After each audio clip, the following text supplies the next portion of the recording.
Hello guys, a very good morning to all of you. Today I will be talking about pregnancy and Oro-Dental care. First, coming to oral changes in pregnancy. Pregnancy-induced gingivitis occurs in second month due to increased response of gingival tissues to estrogen and progesterone. Thus, we need to have a close periodontal health monitoring of the pregnant patients, and these changes resolve after the pregnancy is over. Several studies show that the increased production of certain bacteria called the Prevotella intermedia and Porphyromonas gingivalis and bacteroids. This pregnancy-induced gingivitis is mainly due to plaque and plaque-containing microorganisms. Entire condition is influenced by the hormonal changes. Now, pyogenic granuloma. It is a type of inflammation due to fluctuation of hormonal level. These conditions is resolved after the pregnancy is over and can be corrected by surgery also. Mainly, this pyogenic granuloma is seen on the labial interdental papillary region. Erosion because of frequent vomiting or due to gastric esophageal reflux diseases, and also due to preeclampsia and eclampsia. In case of pregnant patients, we find erosions on the lingual surface of upper anterior teeth. We advise these patients not to brush his or her teeth within the first 15 minutes of reflux of the acid or vomiting. Now, it is a established fact that screening and root canalling done in pregnant patients suffering from periodontal diseases does not improve or deteriorate birth outcomes. Xerostomia or dry mouth can also occur during pregnancy. Now, dental conditions or considerations in pregnancy. Miscarriages can occur in first trimester. Dental treatments are mostly done in the second trimester.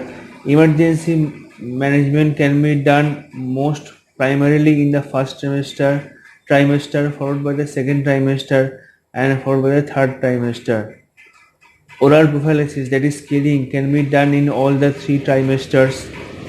Polishing of teeth can be done in all the trimesters. Restorations of teeth can be done in the second and third trimester. Now, local anesthesia containing epinephrine can be given in the second, first, and third trimester. Radiographs can also be taken in all the trimesters.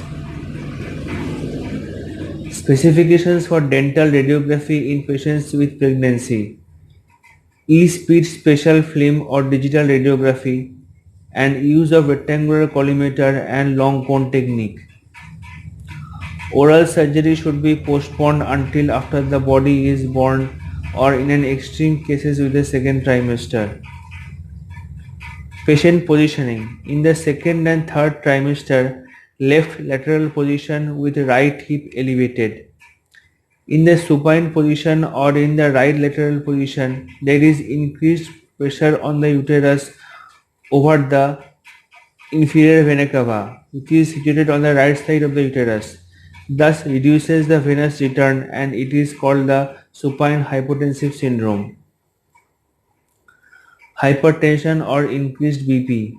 It is mild if BP is 140 to 90 mm of Hg, and if it is greater than 160 by 100 mm of Hg, then it is severe hypertension. Close monitoring is required in such patients. Gestational diabetes is the first chance of a period of hyperglycemia in a pregnant woman and is called gestational diabetes. Such patients should be asked to do the glycosylated hemoglobin report, that is HbA1c test, and also fasting glucose levels. Breathing changes in pregnancy. There is increased respiration and dyspnea, that means difficult to breathe. We should not place the patient in supine position and when the breathing changes happen. Water fluoridation. If community water fluoridation is not present in an area where the patient lives, then we should prescribe fluoride tablets Sodium fluoride tablets 1 mg of sodium fluoride per day for 6 months from 3rd to 9th month, not in the first trimester.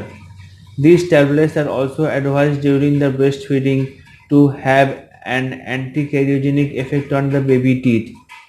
These fluoride tablets are not required in India because in India the water contains sufficient fluoride to prevent caries in the teeth, in the baby teeth. Oral hygiene and nutrition. Well maintained oral hygiene along with perio treatments and good nutrition. Knowing all these facts is a good thing, but if we are in doubt, we always send the patients to a gynecologist and then proceed accordingly to his or her advice. This was all I had to say about pregnancy and Oro-Dental care. Thank you very much.